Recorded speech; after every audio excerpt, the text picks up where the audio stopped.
Bom dia, gente. Estou com a parafernália nova aqui, vou tentar não me atrapalhar com ela. Muito bem, bem-vindos de volta à nossa série Origens. A gente está explorando os 11 primeiros capítulos de Gênesis. E aí eu vou começar fazendo uma pergunta para vocês. Eu quero que vocês adivinhem de qual personagem bíblico eu estou falando. Então, estou evocando aí todo o conhecimento bíblico de vocês. Vamos lá. Esse personagem tem as seguintes características. Ele viveu no meio de uma geração corrompida. Ele não se identificou com essa geração. Ele era diferente. Ele foi chamado justo. Ele foi às águas. Ele foi obediente a Deus. E por meio da sua obediência, outros foram salvos.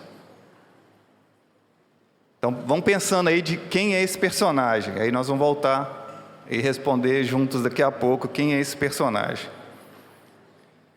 Mas primeiro, vamos recapitular um pouco de tudo que a gente viu até agora em Gênesis, porque hoje nós vamos olhar para a história de Noé, mas eu queria olhar de uma forma cumulativamente.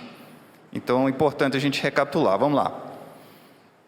Então, a primeira coisa que a gente viu lá no primeiro episódio foi que a gente tem que começar pelo livro de Êxodo para entender o livro de Gênesis. Olha que interessante. O Jada explicou para a gente. O que aconteceu? O que estava acontecendo?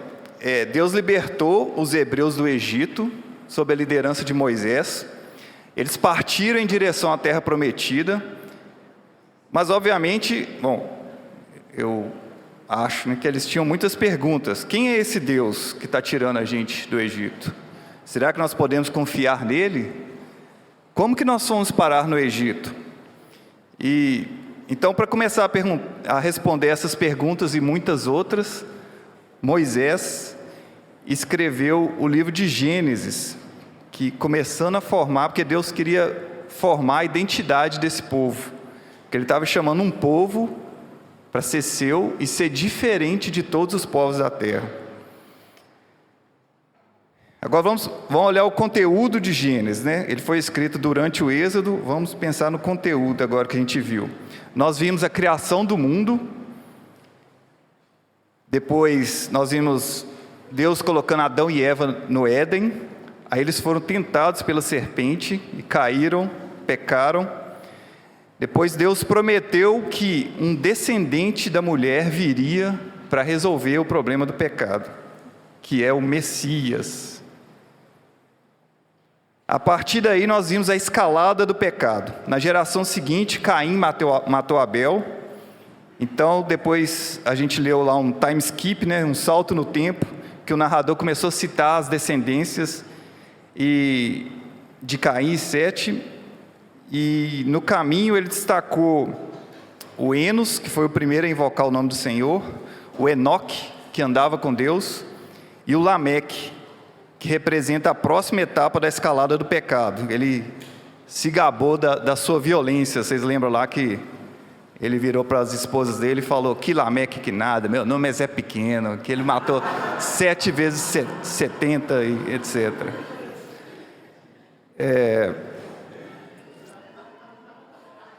Esperar parar de rir, gente. Para de rir. E aí o Senhor viu toda a perversidade, né, do homem que tinha aumentado na terra. E aí Ele decidiu desfazer a sua criação. Felizmente Ele mostrou benevolência a Noé, que também andava com Deus, e mandou que ele construísse uma arca para a sua família e para alguns animais. Noé obedeceu e construiu a arca. E dessa forma nós chegamos ao Gênesis 7, que é o capítulo de hoje. A história começa 7 dias antes do dilúvio. Então, deixa eu contar para vocês como que nós vamos usar o tempo aqui hoje. Primeiro, nós vamos ler o texto, é um texto relativamente longo. E eu vou dividir o nosso tempo aqui em 4 partes. Primeiro, depois da leitura, né, nós vamos fazer algumas observações sobre o texto. Essas observações, elas mostram um pouco da riqueza de detalhes do texto, faz alguns links com outras partes da Bíblia e nos ajudam a notar que este livro não pode ter sido escrito simplesmente por uma pessoa muito inteligente e criativa, a não ser que ela pudesse viajar no tempo para ela encaixar todas as coisas. Segundo, nós vamos adicionar mais uma camada de significado na história de Noé. Se no capítulo 5 a pergunta foi: onde está a sua fé? E no capítulo 6 foi: onde está a sua justiça? Uma pergunta que vai saltar no capítulo 7 é: onde está o juízo? E aí nós vamos ver o dilúvio como a prefiguração do juízo na segunda vinda de Cristo. Depois, na terceira parte, nós vamos dar um zoom out na história para ver Gênesis de 1 a 7 como um todo, para fazer os links, e assim nós vamos ver mais duas formas que a história de Noé aponta para Cristo. Noé é uma prefiguração de Cristo e Noé é uma prefiguração do Evangelho. E, finalmente, na quarta parte, nós vamos revisitar um padrão que a gente está vendo de Adão até Noé, e quero usar isso para dar um encorajamento para a gente. Então eu vou orar e depois a gente mergulha no dilúvio. Ô Pai, como o Diego já lembrou, Pai, a cruz do Senhor Jesus está no centro de todas as coisas, Pai. Essa graça do Senhor nos salva e nós somos gratos, ó Pai. Queremos olhar aqui para a Sua palavra, para entender mais sobre quem o Senhor é, as coisas que o Senhor faz e como nós andamos com o Senhor, Pai. Eu oro por esse tempo que seja a palavra do Senhor, que a gente não seja, nada aqui seja de mim, Pai, mas palavra do Senhor, que a gente vai ver na Sua palavra. Que o Senhor use esse tempo para nos encorajar, por favor, Pai. Nós clamamos porque nós precisamos do Seu Espírito Santo e não temos nenhuma confiança na carne, Pai. Por favor, no nome de Jesus. Amém. Então vamos lá. Se vocês quiserem abrir suas Bíblias aí em Gênesis 7. Então, vocês podem ler no seu texto. Eu coloquei aqui porque eu gosto de fazer algumas marcações que me ajudam, mas se não te ajudar, você pode ignorar completamente, não vai fazer muita diferença, não. Eu vejo esse texto de hoje, Gênesis 7, como 4 blocos. E olhar assim, eu acho que ajuda a organizar as ideias, porque é um texto com muitas repetições, eu acho que vai ajudar. Então, vamos passo a passo aqui. Mas eu vou ler os 4 blocos em seguida, só vou avisar que nós estamos mudando de bloco. Então, o primeiro bloco, nós vamos ler 7 dias antes do dilúvio. Deus diz a Noé novamente o que ele vai fazer, o que está para acontecer. Então vamos lá. Então o Senhor disse a Noé: entre na arca, você e toda a sua família, porque você é o único justo que encontrei nesta geração. Leve com você 7 casais de cada espécie de animal puro, macho e fêmea, e um casal de cada espécie de animal impuro, macho e fêmea. E leve também 7 casais de aves de cada espécie, macho e fêmea, a fim de preservá-las em toda a terra. Daqui a 7 dias farei chover sobre a terra 40 dias e 40 noites, e farei desaparecer da terra todos os seres vivos que fiz. Agora nós vamos passar para o bloco 2. O bloco 2 é um resumo, ele vai falar resumidamente o que aconteceu a seguir, né? O bloco 1, Deus avisou o que estava para acontecer. O bloco 2 é um resumo do que acontece a seguir. Aí depois no bloco 3 e 4, ele vai repetir o que ele falou no bloco 2, só que com detalhes. Então vamos lá, bloco 2, resumão. E Noé fez tudo como o Senhor lhe tinha ordenado. Noé tinha 600 anos de idade quando as águas do dilúvio vieram sobre a terra. Noé, seus filhos e sua mulher e as mulheres de seus filhos entraram na arca por causa das águas do dilúvio. Casais de animais grandes, puros e impuros, de aves e de todos os animais pequenos que se movem rente ao chão, vieram a Noé e entraram na arca, como Deus tinha ordenado a Noé. E depois dos 7 dias, as águas do dilúvio vieram sobre a terra. Então agora nós vamos ler o bloco 3. Então agora vai começar a repetir, tá? O bloco 3, bloco 4, falando de novo, ele vai repetir o que ele já falou no bloco 2. Então, só que com mais detalhes. Então no bloco 3 ele vai contar o que aconteceu desde o embarque na arca até o fim do embarque, que Deus fechou a porta. Vamos lá. No dia que Noé completou 600 anos, 1 mês e 17 dias, nesse mesmo dia, todas as fontes das grandes profundezas jorraram, e as comportas do céu se abriram, e a chuva caiu sobre a terra, 40 dias e 40 noites. Naquele mesmo dia, Noé e seus filhos, Sem, Cã e Jafé, com sua mulher e com as mulheres dos seus 3 filhos, entraram na arca. Com eles entraram todos os animais de acordo com suas espécies, todos os animais selvagens, todos os rebanhos domésticos, todos os seres vivos que se movem rente ao chão, e todas as criaturas que têm asas, todas as aves e todos os animais que voam. Casais de todas as criaturas que tinham fôlego de vida vieram a Noé e entraram na arca.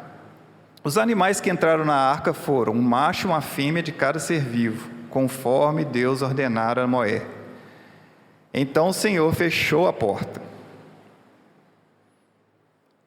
Agora vamos para o bloco 4 final. Que vai falar sobre o domínio das águas, o tempo realmente que eles ficaram dentro da arca enquanto o pau quebrava lá fora. 40 dias durou o dilúvio sobre a terra, e as águas aumentaram e elevaram a arca acima da terra. As águas prevaleceram, aumentando muito sobre a terra, e a arca flutuava na superfície das águas. As águas dominavam cada vez mais a terra, e foram cobertas todas as altas montanhas debaixo do céu. As águas subiram até quase 7 metros acima das montanhas. Todos os seres vivos que se movem sobre a terra pereceram: aves, rebanhos domésticos, animais selvagens, todas as pequenas criaturas que povoam a terra e toda a humanidade. Tudo que havia em terra seca e tinha nas narinas o fôlego de vida. Todos os seres vivos foram exterminados da face da terra, tanto os homens como os animais grandes. Os animais pequenos que se movem rente ao chão e as aves do céu foram exterminados da terra. Só restaram Noé e aqueles que com ele estavam na arca, e as águas prevaleceram sobre a terra 150 dias. Então, o que vocês já notaram dessa leitura? O que salta aos olhos ou aos ouvidos? Tem muita coisa acontecendo aqui. Eu escolhi alguns destaques para trazer como observação hoje. Então, acho que o mais óbvio é a repetição, certo? Acho que ninguém deixou passar essa não. Por que há tanta repetição? Então, segundo o teólogo Tim Mack, que é doutor em Bíblia hebraica e estudos judaicos, uma razão é porque este texto foi feito para performance oral. Então você imagina, né? Os caras estavam no deserto, eu imagino que pouca gente sabia ler, nem sei como é que estava o estado disso que Moisés escreveu, mas ele provavelmente leu esse livro em voz alta em algum momento para o povo. Só de curiosidade, o livro de Deuteronômio, por exemplo, quando Moisés está revisando a lei, aquilo ali se passa em um dia, e é Noé falando para todo mundo, ninguém tinha, né, alguma coisa para ler ali. Então, performance oral é um dos motivos para tanta repetição. Uma possível segunda razão é que a repetição enfatiza o cumprimento da palavra de Deus e a obediência de Noé. Porque no primeiro bloco Deus diz como as coisas vão acontecer, e no segundo bloco tudo acontece rigorosamente como Deus disse. E Noé obedece rigorosamente o que Deus ordenou. Uma outra coisa que pode ter chamado a sua atenção é que Deus tinha dito no capítulo 6 que um casal de cada espécie deveria embarcar na arca. E aí no capítulo 7, de repente, aparecem instruções para que 7 casais dos animais puros, né, embarquem na arca. Então, isso é uma incoerência? A explicação que existe é que existe uma progressão na narrativa. No capítulo 6 tem uma orientação visando a preservação das espécies, para o que bastaria ter um casal de cada tipo, né? Mas aí no capítulo 7 as instruções são mais detalhadas e ele divide em dois grupos, né? Um deles tem mais um propósito, são os animais puros para sacrifício. Então, como a gente vai ver depois, outro dia no capítulo 8, quando Noé sai da arca, ele faz um sacrifício para Deus. Se tiver só um casal, já seria a primeira espécie extinta pós-dilúvio, né? Então precisava de mais exemplares, né, para poder ter o sacrifício. Ou seja, Deus preservou não somente as espécies, mas também o culto e a adoração. E se você já está acostumado a ler o Antigo Testamento, não deve ter deixado de notar os 40 dias de chuva. Quando você pensa em 40, você pensa em... Eu não pus aqui, mas em Êxodo 24, se você conhece a história, Moisés fica 40 dias no Monte Sinai. Em Números 14, o povo de Israel passou 40 anos no deserto. Em Samuel 17, Golias desafiou Israel por 40 dias. E em Mateus 4, Jesus jejuou 40 dias no deserto. A explicação do Tim Mack é interessante. Na narrativa bíblica, 40 normalmente representa um período de transição, teste ou preparação antes de algo novo que Deus está prestes a fazer. Ou seja, nos 40 dias de chuva, a gente está vendo um período de transição para a recriação. E talvez você também tenha notado que o vocabulário usado no capítulo 7 deve estar te lembrando alguma coisa, se você está acompanhando a série. É o mesmo vocabulário usado na descrição da criação no capítulo 1. Isso porque o dilúvio é a descriação. E esse é o gancho para a nossa segunda parte hoje. Então, o dilúvio, ele prefigura o juízo na segunda vinda de Cristo, descrito em Apocalipse. O que é prefigurar? Ele representa, ele aponta para. É como se fosse, mas não é. E não sou eu que estou dizendo isso, né? A gente já viu nos domingos anteriores, Jesus e Pedro explicando isso, né? Foram citadas essas duas passagens, 2 Pedro 3, Mateus 24. Se vocês quiserem ir lá e conferir, eu não vou ler de novo esses textos.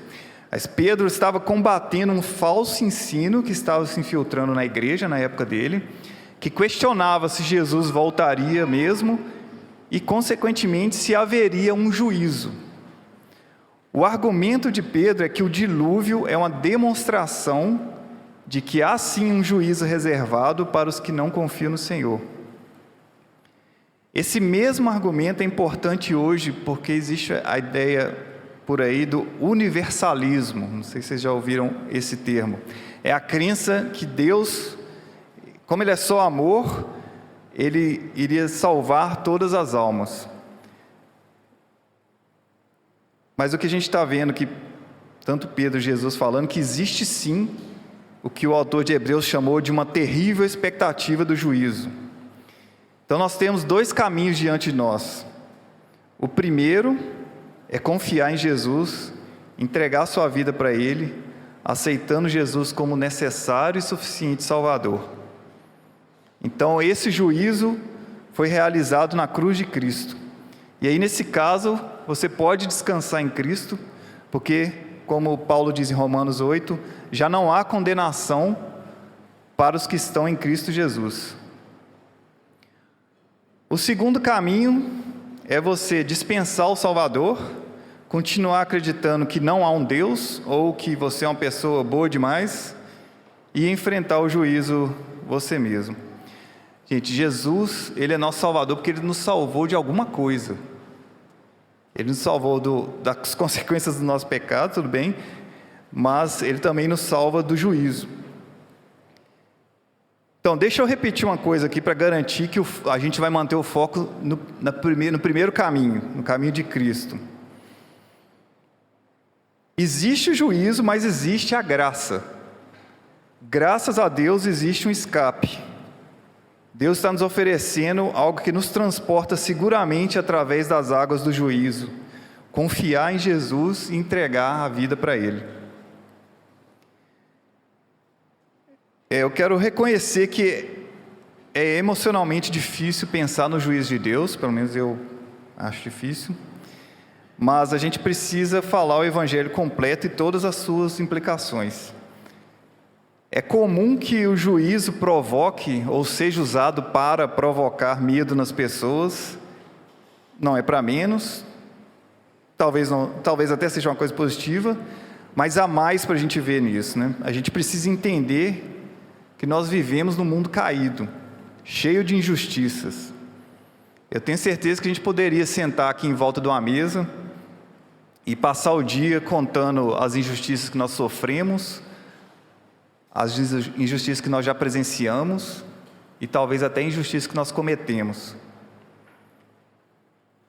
Isso significa que nós temos uma sede de justiça. E o juízo de Deus é também esperança, porque Ele vem ao encontro da nossa sede de justiça. Se você já foi injustiçado, se negaram justiça para você, fique ciente que isso é uma coisa temporária. Confie que vai acontecer uma de duas possíveis coisas. Ou seu ofensor vai se arrepender, vai colocar a fé em Cristo, vai ser perdoado, e aí você vai ter que confiar que Deus sabe o que está fazendo, afinal de contas, você e eu também fomos perdoados de muita coisa. Ou seu ofensor não vai colocar a fé dele em Cristo, e o juízo vai chegar para ele quando Jesus voltar. Então eu peço a você, se você estiver com vingança em mente, abandone essa ideia, porque a vingança pertence a Deus. Não execute a sua própria justiça, deixe isso para Deus, que julga com justiça. Então vamos passar para a nossa terceira parte. Noé prefigura Cristo, ou seja, Noé é um tipo de Cristo, e Noé prefigura o Evangelho, o plano de salvação. Noé é essa ambiguidade, ele representa tanto a Cristo como a um cristão qualquer. Então vamos ver cada um dos casos, como que isso acontece. Primeiro, como Noé prefigura Cristo? Nós já recapitulamos Gênesis, o que a gente leu, e em Gênesis 3, após a queda, Deus prometeu um descendente da mulher que iria derrotar a serpente. Essa é a promessa do Messias. Hoje a gente sabe que o Messias é Cristo. Mas se a gente estivesse lendo a Bíblia pela primeira vez sem saber nada disso, depois de ler essa promessa em Gênesis 3, nós deveríamos continuar lendo o livro de Gênesis, e na verdade todo o Velho Testamento, com essa promessa em mente. Então, cada vez que a gente lesse que nasceu um descendente de Eva, a gente deveria se perguntar, será que é esse o Messias? E parece mesmo que Noé tinha tudo para ser o Messias. Vejam só, Deus diz que Noé é o único justo que encontrei nessa geração, versículo 1. E depois nós lemos que Noé fez tudo como o Senhor tinha ordenado, no versículo 5. E depois do dilúvio, Noé é o novo Adão, mas como nós veremos no próximo domingo, Noé não é o Messias. Ele falhou e depois ele morreu, e não resolveu o problema em definitiva. Então, embora Noé não seja o Messias, a história de Noé faz parte da revelação progressiva do perfil do Messias esperado. Então, à medida que a gente vai lendo o Velho Testamento, mais e mais vai sendo revelado a respeito do Messias, até a gente chegar em Jesus e ver que ele cumpre todo aquele perfil que foi descrito. Então, Noé está prefigurando o Messias, ou seja, ele é um tipo de Cristo, uma preparação por Deus para ensinar sobre o Messias, Jesus Cristo. Noé revela pelo menos duas características que devemos esperar no Messias: a obediência a Deus e o meio de salvação de muitos. Então, lembra da pergunta lá do início? Vocês descobriram quem que é este personagem? É Noé ou é Jesus? São os dois, né? Então, Noé viveu no meio de uma geração corrompida e não se identificou com ela, como lemos em Gênesis 7:1. Deus o chamou de justo, ele foi às águas do dilúvio na arca, ele obedeceu a Deus construindo a arca e embarcando os animais e sua família. Por causa dessa obediência, ele e sua família foram salvos do dilúvio. Ao mesmo tempo, paralelamente, não no mesmo tempo, Jesus viveu no meio de uma geração corrompida e não se identificou com ela. Ele é o justo. Ele foi às águas, batizado no Rio Jordão. Ele foi obediente até a morte, e morte de cruz. Por meio dessa obediência, ele deu a sua vida para o perdão dos pecados de todos aqueles que põem a confiança nele, isto é, a sua igreja, a sua família. Então, vocês estão vendo como que Noé aponta para Cristo como nosso Salvador? Uma citação aqui do Tim Mack que eu achei legal é: a vida para muitos por meio de um justo é um conceito chave para entender o fluxo da narrativa de toda a Bíblia. A história de Noé é a primeira vez que vemos isso na Bíblia, e isso vai se repetir à medida que a gente continuar lendo. E Noé também é uma prefiguração do Evangelho. Noé, presta atenção, vocês não falarem que eu falei errado. O Noé, ele estava atolado nos pecados, né? Na narrativa de Gênesis não eram os pecados dele, era da geração, tá? Mas simbolicamente ele estava atolado nos pecados, no meio da humanidade depravada, né, pela escalada do pecado. Ele creu em Deus, passou pelas águas do batismo, passou pelas águas da arca, né, na arca, que representa o batismo, que representa a morte e a ressurreição, e depois passou a andar em novidade de vida. Ou seja, a arca nas águas do dilúvio é simbolicamente a passagem de Noé de uma geração corrompida para uma nova criação. Assim como o batismo é simbolicamente a passagem de um cristão do domínio do pecado, né, das trevas, para o reino de Deus, a sua maravilhosa luz. Noé e os outros na arca são a primeira imagem do justo remanescente que Deus resgata por causa de sua aliança de amor. Este é outro padrão que vai continuar a se repetir no restante da Bíblia. Outra citação do Tim Mack. Tá, mas e daí, né? E daí que Noé prefigura, etc. O que tem de importante entender isso? Que em Gênesis nós já estamos vendo Deus apontando para Cristo por meio dessas narrativas. Para nós existe pelo menos duas razões para dar importância a isso. A primeira, eu acho isso impressionante. Isso revela que o plano de salvação sempre foi Cristo. Pela graça e mediante a fé. Desde o princípio. Não tem plano B. A salvação é a fé em Cristo. Segundo motivo é que isso demonstra a soberania de Deus na história. Que Deus está orquestrando todos esses eventos no meio de... As pessoas estão tomando as suas decisões, as coisas estão acontecendo, e aí no final das contas você para e olha e tudo aquilo cumpriu o propósito de Deus. E aí quando nós juntamos essas três prefigurações que nós vimos, do juízo, de Cristo e do cristão, em Gênesis 7, nós chegamos na mesma conclusão do domingo passado. Essa história não é para nos instruir a sermos como Noé. Ela esclarece que nós precisamos de um Noé como este, Jesus Cristo, nosso Senhor resgatador, e que desvia a ira por sua graça e mediante a fé. E finalmente chegamos à nossa quarta e última parte. Eu quero voltar então, olhar cumulativamente, ainda na Gênesis de 1 a 7, é uma coisa que já foi citada, mas vamos lembrar. Enquanto Adão andava com Deus, ele experimentava a vida. Quando ele parou de andar de Deus, ele experimentou a morte. Enoque andava com Deus e não experimentou a morte. Noé andava com Deus e foi salvo junto com sua família. Vocês conseguem ver o padrão, né? Obviamente.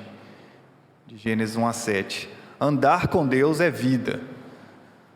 O primeiro mandamento de Deus foi: sejam férteis e multipliquem-se. Qual que foi o segundo mandamento? Foi: não morram. Vocês lembram disso? Ele disse: não comam da árvore do conhecimento do bem e do mal, porque quando fizerem, certamente morrerão. Então, não comam, por favor, não morram. Foi esse o mandamento de Deus. Deus quer nos dar vida em abundância, como Jesus disse. Jesus disse: eu vim para que tenham vida e a tenham plenamente, em João 10:10. Tudo que Deus faz é para nos dar vida. 2026 começou muito estranho, mas talvez vai ser um ano bom para você, talvez vai ser um ano difícil. A gente não sabe o que tem pela frente, mas eu acho que a principal pergunta para 2026 é: com quem nós vamos andar? Independente do que aconteça em 2026, com quem que nós vamos andar? Como mensageiro aqui, eu não posso garantir nada para as nossas vidas esse ano, a não ser isso, que Jesus nos convida a andar com Deus, e vale muito a pena andar com Deus.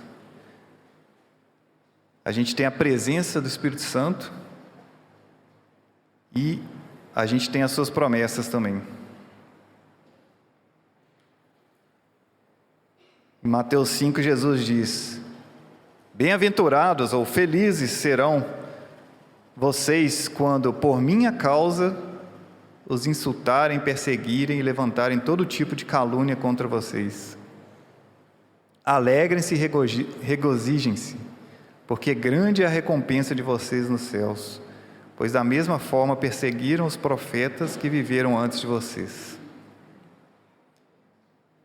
Semelhantemente, o apóstolo Paulo, em 1 Coríntios 2:9, ele escreveu: todavia, como está escrito, olho nenhum viu, ouvido nenhum ouviu, mente nenhum imaginou o que Deus preparou para aqueles que o amam. Então, como que nós vamos andar com Deus?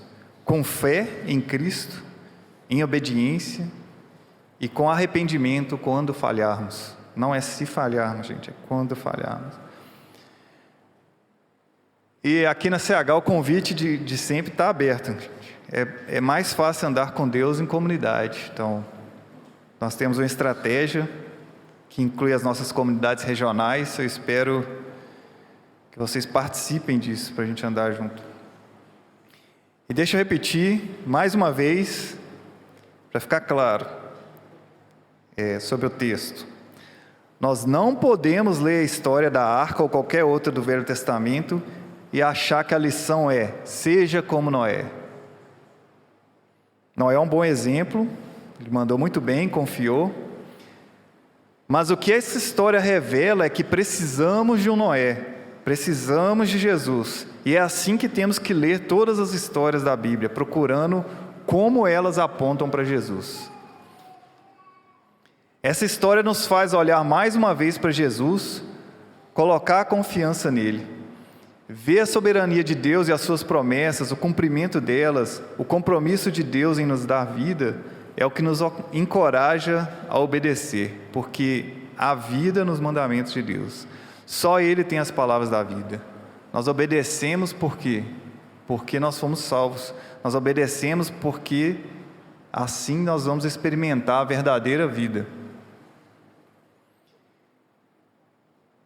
Então, não é, o exemplo aqui, a história aqui não é para falar: então, se Deus chegar para você e mandar você construir um barco, você vai lá e constrói. Não é isso. A história é, entre outras coisas, de obediência, por causa de Cristo, por causa do que Ele oferece. Então, você hoje vive no meio de uma geração depravada. Nessa geração em que vivemos, os maridos não estão amando as suas esposas. Qual que é o mandamento de Deus? Maridos, amem as suas esposas. Então, como nós andamos com Deus? Nós obedecemos amando as nossas esposas. E o que é a consequência? Assim nós experimentamos a verdadeira vida. Você vive hoje no meio de uma geração depravada, onde os filhos não honram os pais. Qual que é o mandamento de Deus? Filhos, obedeçam aos seus pais, ou honrem os seus pais. Então, você obedece a Deus, honrando os seus pais. E qual que é a consequência disso? Você experimenta a vida verdadeira. Você vive hoje no meio de uma geração depravada, onde as pessoas são avarentas, gananciosas, orgulhosas. E Deus diz: seja diferente dessa geração, seja honesto, seja generoso, seja humilde. Então você obedece ao mandamento de Deus como? Sendo honesto, sendo generoso, sendo humilde. E qual que é a consequência? Você experimenta a vida verdadeira. O autor da vida está nos instruindo como aproveitar a vida verdadeira, andando com Deus. Ele é a nossa fonte, onde nós buscamos o verdadeiro conhecimento do bem e do mal, ao invés de tentar tomar esse conhecimento violentamente do nosso jeito. Então, eu acho que esse texto levanta muitas perguntas, mas eu acho que o que fica para mim como pergunta e que eu deixo para vocês é: com quem que você vai andar em 2026? Deixa eu orar para a gente terminar. Ó Deus Pai, seus mandamentos são bons, ó Deus. Às vezes a gente se confunde e acha que eles vão nos prejudicar, mas eles são para nos dar vida. Obrigado, Pai. Obrigado que a gente pode olhar para cada texto da Bíblia e ver Jesus neles. Eu oro que, como igreja, a gente continue colocando a nossa confiança em Jesus Cristo, que a gente ande com Jesus em cada decisão, tanto como igreja, como de cada pessoa aqui, ó Pai. Que o nome do Senhor seja glorificado por meio dessa igreja. No nome de Jesus, Pai. Amém.